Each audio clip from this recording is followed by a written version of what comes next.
Во ова издание. Ден на жалост во Либан, откако во мокна експлозија во Берут загина најмалку 100 повредени илјадници. Претседателските избори во САД на помалку 100 дена се интензивираат во анкетите, но и меѓу двете партии за изборот на гласачите.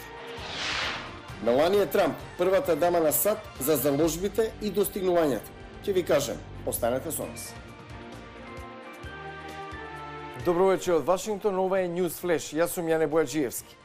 На помалку од 100 дена од изборите во САД, претседателската трка добива на интензитет. За ова подоцна во емисијата на почеток вестите на денот. Премиерот Хасан Диаб прогласи ден на жалост во Либан откако огромната експлозија го уништи пристаништето во главниот град Бејрут.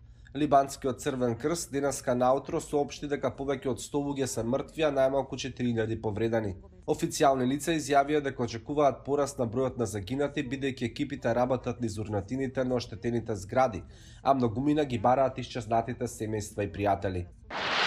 Ураганот Исаијас, кој ги погоди САД, уби 6 мина долж источниот брег, откако донесе обилни врнежи и силни дождови. Се очекува да исчезне во четврток рано наутро над југоисточниот дел од Канада. Американскиот национален метеоролошки центар соопшти дека бурата ослабела и станала посттропски циклон.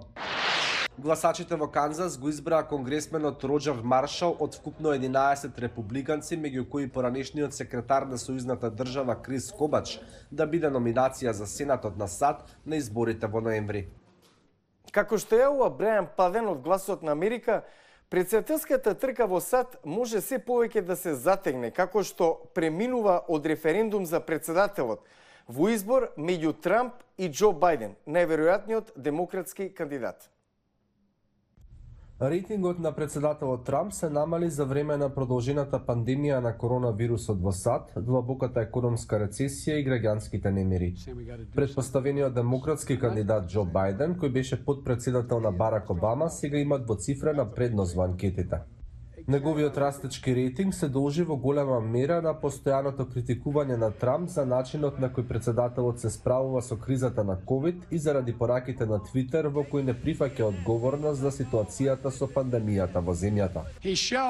Можете ли да замислите да застанете како претседател и да кажете: јас не сум одговорен за тоа, не прифаќам никаква одговорност.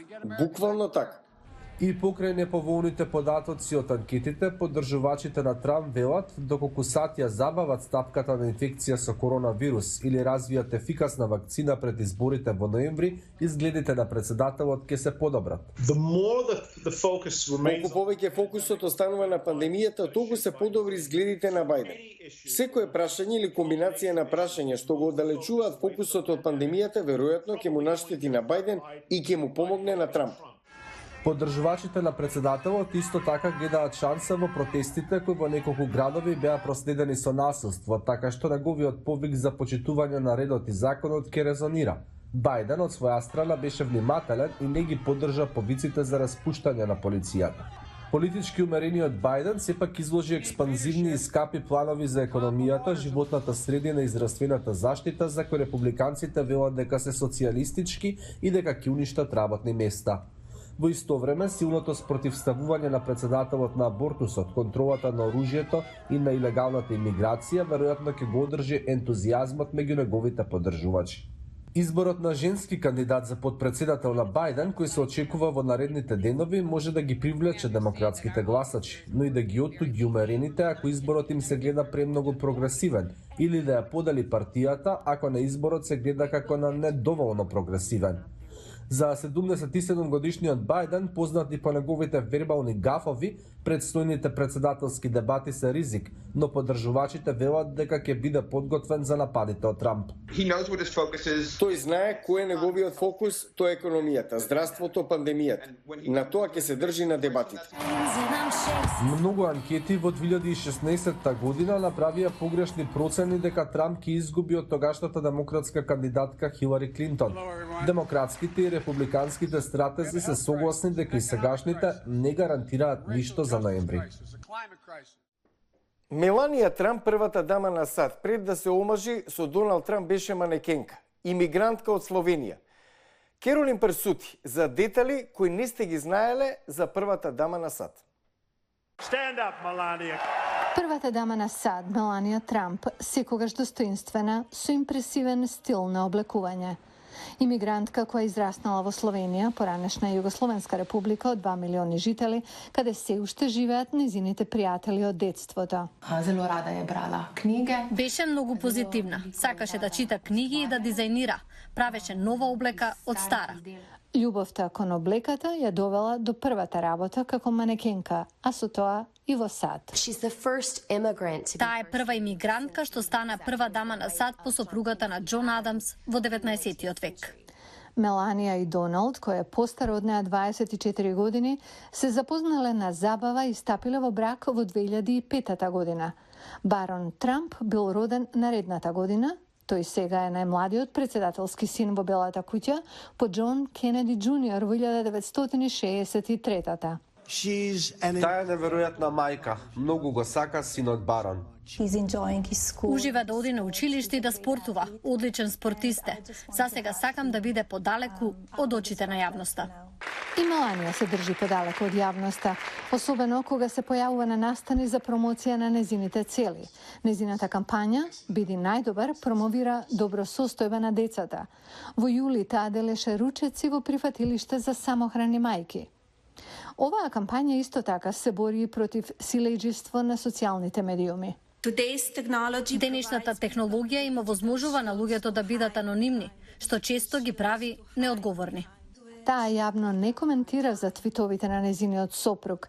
Сепак, кога тој ја исмеа тинејџерката и активистка за климатски промени Грета Тунберг, незината канцеларија излезе со соопштение во кое стоеше дека не е тајна оти председателот и првата дама често комуницираат различно, како повеќето брачни двојки.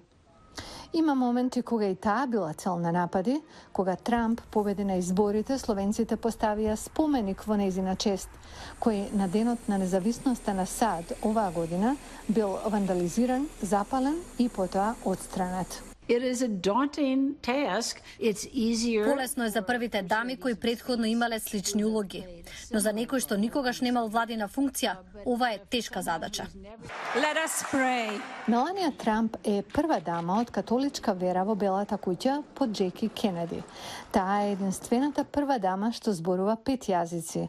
It is my honor and great pleasure to stand here before you as the first lady. Иако изминативе 4 години ги помина подалеку од камерите, експертите велат дека Меланија Трамп сега ќе зборува многу повеќе на незиниот пат, повтор пат да стане прва дама на САД. За крај на News Flash, источното крајбрежје на Јужна Африка секое лето е покриено со сардини. Годишната миграција е особено интересна за рибарите. Ова е сезона на миграција на милиарди сардини долж крајбрежјето на Јужна Африка. Природниот феномен е годишен настан, но овој пат концентрацијата на риби е особено импресивна. Sardines are a very important fishery to South Africa. Бизнисот со сардини е многу важен во Јужна Африка. Се работи за голема индустрија во која се вклучени многу луѓе. Во интерес на Јужна Африка е паметно да го менеџира овој процес.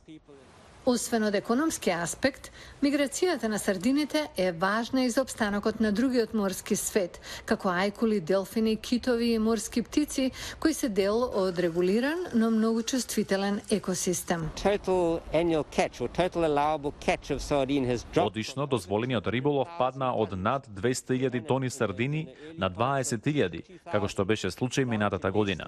Изгледаше како да ја снемува рибата, а таа всушност се пресели на источната страна.